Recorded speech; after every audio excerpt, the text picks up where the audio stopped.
Buenas noches, mi nombre es Elkin Albeiro Serna, estudiante de Tecnología en Imágenes Diagnósticas de la UNAM. En este momento me dispongo a dar la sustentación de mi caso clínico, el cual es de un paciente que sufre accidente de tránsito. Motivo de consulta: historia clínica, clínica de traumatología. Mayo 3 del 2022, siendo las 4:30 p.m., ingresa paciente masculino de 16 años. El paciente ingresa en silla de ruedas, acompañado de paramédicos y familiar, consciente, orientado, respirando oxígeno al medio ambiente. Quien se ingresa al sistema con el nombre de Samuel Alexander González Galeano, de 16 años. Tarjeta de identidad 11-059-282-240. Número de caso 41754. Paciente que presenta accidente de tránsito de carro versus moto. Patología en estudio.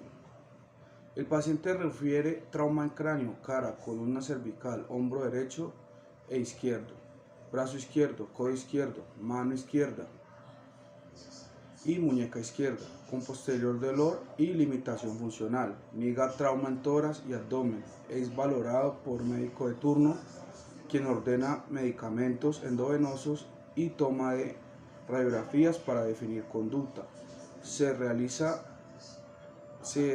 canalización en vena periférica del miembro superior derecho con catéter número 18 más equipo macrogoteo.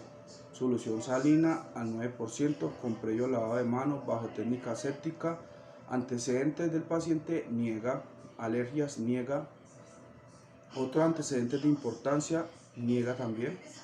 Se le solicitan paraclínicos de rutina, hemograma, IV, tiempo de prototrombina. Se le solicitan tiempo en tromboplatina parcial. Al paciente se le encarga rayos X de columna cervical, columna cervical, hombro derecho e izquierdo, AP verdadera y Y de escápula, más un número izquierdo en AP lateral, codo izquierdo en AP lateral, muñeca izquierda en AP lateral, una mano izquierda AP lateral más una oblicua. Se traslada el paciente a sala de rayos X. Aquí vamos a hablar de la anatomía del húmero. El húmero pertenece a la articulación superior, la cual se divide en 4 partes. En una cintura escapular, donde se encuentra la escápula, parte de la clavícula y la articulación glenumeral. En el brazo es como tal el húmero. En la parte distal del húmero encontramos antebrazo y posteriormente la mano. Aquí están las 4 partes donde se divide. Vamos a hablar de la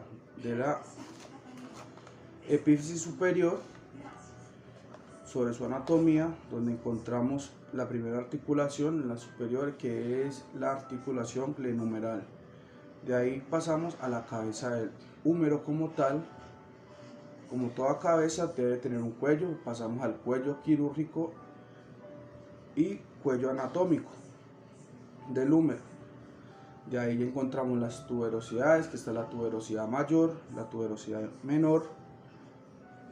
También le podemos decir troquín o troquínter o troquíter o troquín a estas dos tuberosidades. Encontramos la cresta del troquínter y la cresta del troquín. Encontramos la corredera bicipital. De ahí ya pasamos a la diáfisis del húmero, en la cual encontramos la tuberosidad deltoides, canal del nervio radial posterior. Y aquí ya pasamos a la epífisis del húmero como tal, donde encontramos que se articula con el antebrazo. Encontramos la tróclea, la epitróclea, la tróclea y la epitróclea. Encontramos el cóndilo, el epicóndilo, la cresta supracoroidea interna y externa, la fosa radial y coronoidea, la fosa del olecrano, que está posterior, mirando el húmero en anterior, se encuentra por el lado posterior.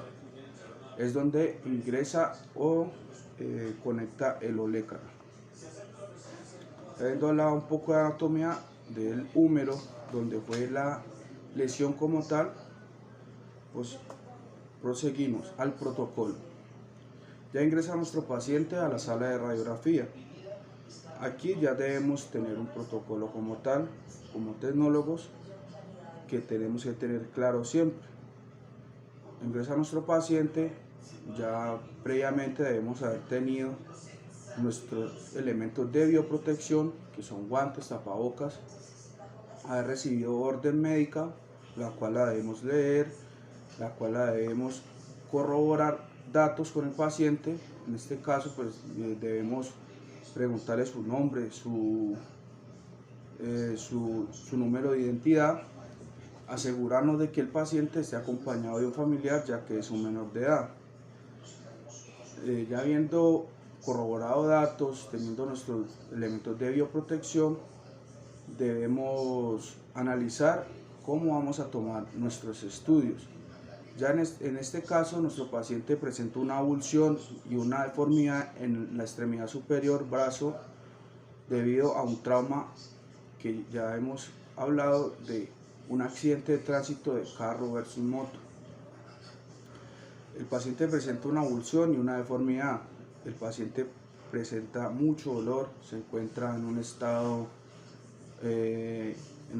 alterado, en un estado emocional no normal. Debemos saber cómo lo vamos a manejar. En este caso vamos a tomar todo acostado, porque no podemos proceder a como lo dice el libro, como lo dice la cátedra. Debemos ya, como se dice, solucionar nosotros el estudio pensando en pro del dolor del paciente y en pro de hacer un buen estudio. Listo. Entonces acostamos a nuestro paciente en decúbito supino, le suministramos sus elementos de radioprotección. En este caso podemos ver en la diapositiva, le suministramos un faldón. A su paciente, a su familiar, también le suministramos un chaleco, protector de gónadas. Ya es decisión o lo que tengamos en el momento. Claro que en toda sala pues debe haber todos sus elementos de protección.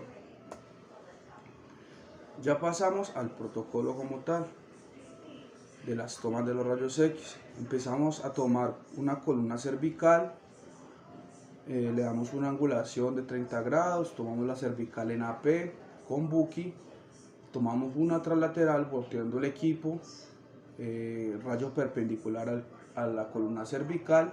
Nos ayudamos con el paciente que tenga el chasis al otro lado, o si tenemos algún elemento que no lo pueda tener, lo usamos. Pero siempre nos ayudamos, si hay familiares, nos ayudamos con ellos. Pasamos a una AP de hombro.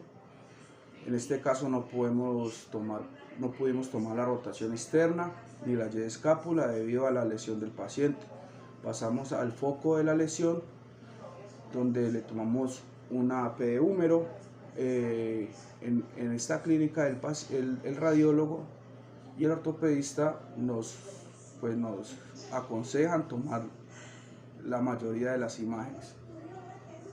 Le tomamos una AP y una lateral de húmero, acuñando el paciente. Utilizamos un tarro de 4 litros lleno de agua, donde podemos acuñar con unos icopores para que el foco de la fractura no se mueva, porque puede ser peligroso para el paciente y además le causaría mucho dolor. Tomamos un codo, tomamos el antebrazo, la muñeca y la mano. Ya pasamos a los hallazgos radiológicos. Se realiza la radiografía AP y lateral de húmero, los cuales arrojan un resultado de una fractura de diáfisis del tercio medio del húmero izquierdo, fragmentos desplazados rotados con acortamiento. Ya podemos ver que nuestro paciente arroja en nuestro estudio radiológico una fractura de húmero en la parte de la diáfisis con un acortamiento. Podemos ver que la parte anterior está rotada hacia interno. Esto, según lo que me explicó un médico, es por el músculo que tenemos acá en la parte del brazo, provoca eso, y la parte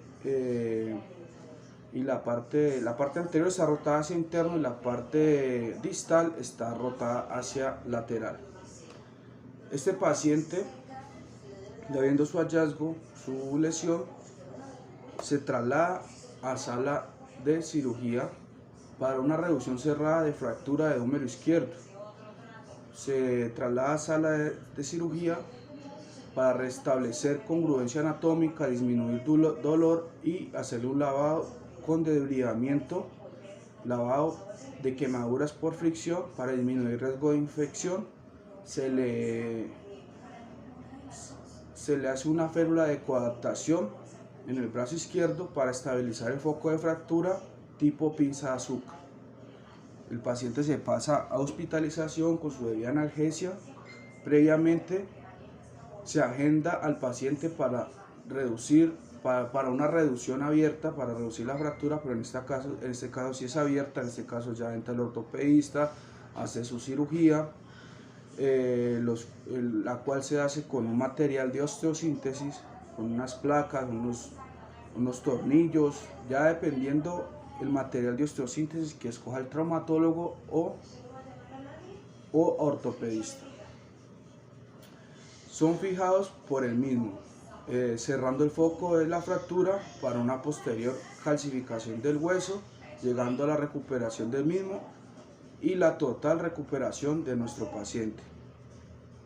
Vamos a hablar de la deontología que debemos tener como profesionales en este campo. Lo que se debe hacer: verificar datos acorde a los que tenemos en la orden médica, saludar cordialmente y presentarnos con nuestro nombre y cargo, informar qué estudios se le van a hacer al paciente, verificar que los estudios sean correctos en cuanto al sitio anatómico y la lateralidad.